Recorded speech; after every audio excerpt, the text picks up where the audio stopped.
and welcome to AJ.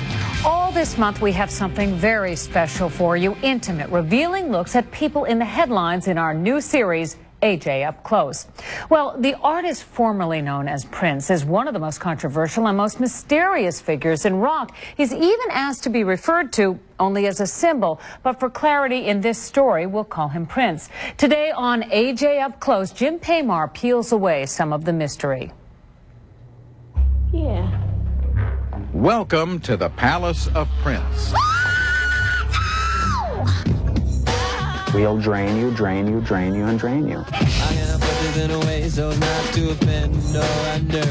We were victims of his success. When all I want to do is wrong. They would burn out so fast, and then they were gone, and then they were bitter.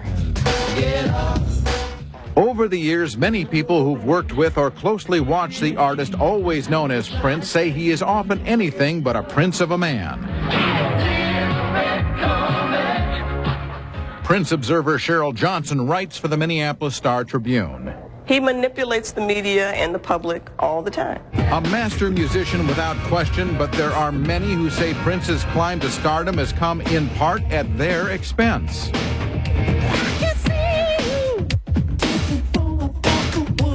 And we can see and understand Prince much better by coming to his hometown of Minneapolis, Minnesota. He was born and raised here and long produced much of his music in the Twin Cities. So his personality and some of his problems are well documented.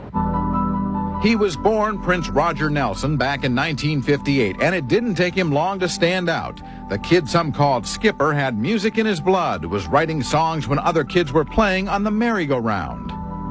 But he was a boy whose family life wasn't stable or easy. His dad moved out, and Prince moved around, spending many of his early years searching for a place to call home.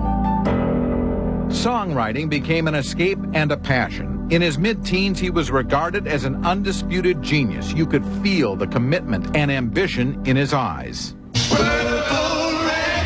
Mind-boggling success at an early age sent Prince racing through the 80s, setting up the giant recording studio Paisley Park. Through the 80s, his videos and his concerts often offered sexually provocative lyrics. Ladies, and a legend formed around him. But as Prince marched on, many around him felt stepped on, used up, just plain expendable. I'm the one who got screwed. Video and film director Rob Bourne worked closely with Prince in the early 90s.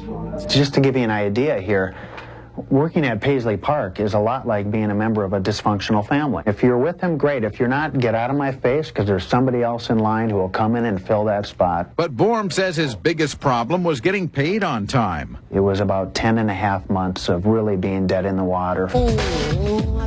Even though Bourne supervised much of this hit video and many other special Prince projects, he says his account with the superstar, at times totaling hundreds of thousands of dollars, wasn't paid until he said he'd go to the media or to court. Oh my God. Bourne says some payments finally came, but it was too late. My company, Point of View Films, declared bankruptcy. Rob Bourne doesn't stand alone. Former contractors, suppliers, employees, and artists across the Twin Cities tell us of cases of working with Prince-owned companies or Prince himself, where money was owed but not paid without a lawsuit or the threat of one. Promises made, not kept. It wasn't Prince the human being. It was bigger by that time. It was Prince the genre. Artists Gary and Sue Zarodka count themselves among the damage. They sculpt walking sticks. They made 6 of them with the famous Prince symbol built into them, with which Prince used to strut. That was at the Academy Awards in 1994. He's carrying the walking stick that we made. That wasn't paid for. That wasn't paid for. Absolutely.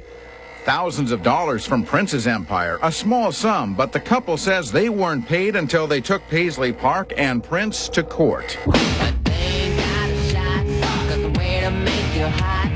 And yes, there's another lawsuit pending in Chicago, a guitar maker claiming copyright infringement, alleging that he designed the prototype of the famous cymbal-shaped guitar Prince uses. He says he was never compensated as promised.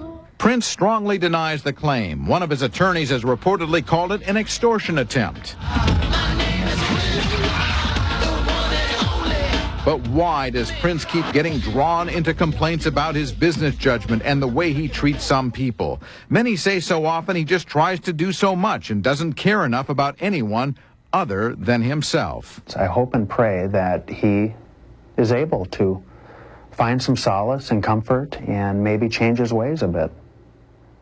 The artist formerly known as Prince had no comment on our report. Now